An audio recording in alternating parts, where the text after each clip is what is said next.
I love Sid Catlett. Sid had this coolness. It was just like his body was isolated and his hands were just kind of swinging around. I also really loved Krupa. Krupa had all the flamboyance with his hair like flopping around, and he still had so much control to be rhythmically intricate. I saw a YouTube clip of both of them playing the drums together, and I got so inspired I had to throw some choreography together. I call it syncopation infatuation. So take a look.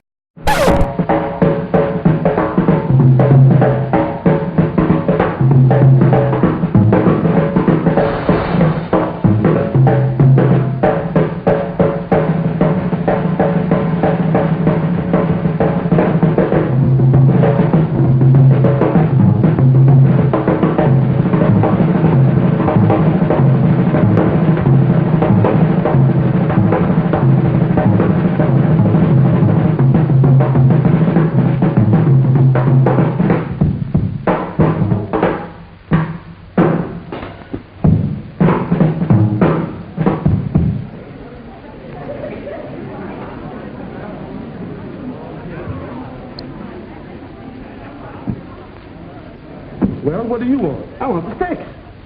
For what? I want to get some kicks with the sticks. With these sticks? Sure.